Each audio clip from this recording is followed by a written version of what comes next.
Hi hello నమస్తే అస్సలాముఅలైకుం. Welcome back to Tara's Dubai life style.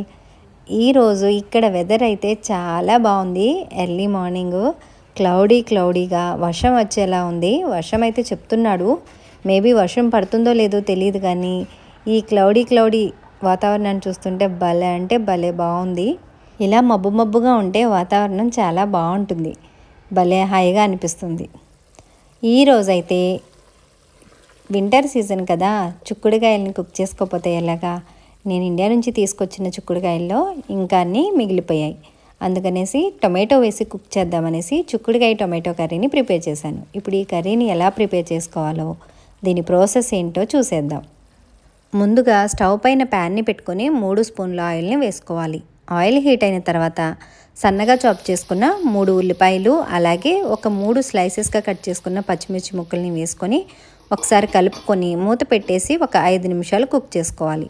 5 నిమిషాల తర్వాత చూడండి, ఆనియన్స్ లైట్ గోల్డెన్ కలర్లోకి వచ్చేసాయి. ఇప్పుడు ఒకసారి కలుపుకొని దీనిలోకి 3 కట్ చేసుకున్న టొమాటో ముక్కలను కూడా వేసేసుకొని ఒకసారి కలుపుకొని దీనిలోకి 1/2 టీ స్పూను పసుపు, 1/2 టీ స్పూను సాల్ట్ వేసుకొని ఒకసారి కలుపుకొని మూత పెట్టేసి మరొక 5 నిమిషాలు లో ఫ్లేమ్లో కుక్ చేసుకోవాలి.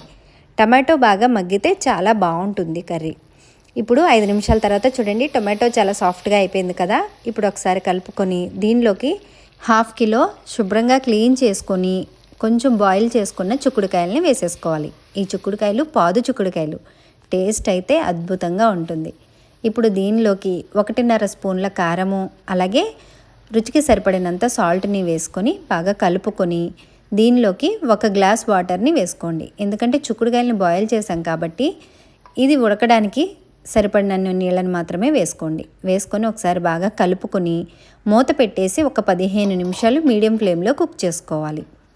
15 నిమిషాల తర్వాత చూడండి, ఆయిల్ అయితే సపరేట్ అయిపోయింది. కర్రీ ఈ కన్సిస్టెన్సీ ఉంటే సరిపోతుంది. ఇప్పుడు ఒకసారి కలుపుకొని ఇంకాస్త థిక్గా కావాలి అనుకున్న వాళ్ళు ఇంకొక 5 నిమిషాలు కుక్ చేసుకోవచ్చు. అంతేనండి, చాలా టేస్టీగా, చాలా యమ్మీగా వేడివేడిగా అన్నంలోకైనా, రోటీలోకైనా, చపాతీలోకైనా చాలా టేస్టీగా ఉండే చిక్కుడుకాయ టొమాటో కర్రీ అయితే రెడీ అయిపోయింది. ఇంకా దీన్ని సర్వింగ్ బౌల్లోకి తీసుకొని సర్వ్ చేసేసుకోవడమే. నేను చేసిన ఈ రెసిపీ మీకు నచ్చిందని అనుకుంటున్నాను. నేను చేసిన ఈ రెసిపీని లైక్ చేయండి, అలాగే మీ ఫ్రెండ్స్ అండ్ ఫ్యామిలీతో షేర్ చేసుకోండి.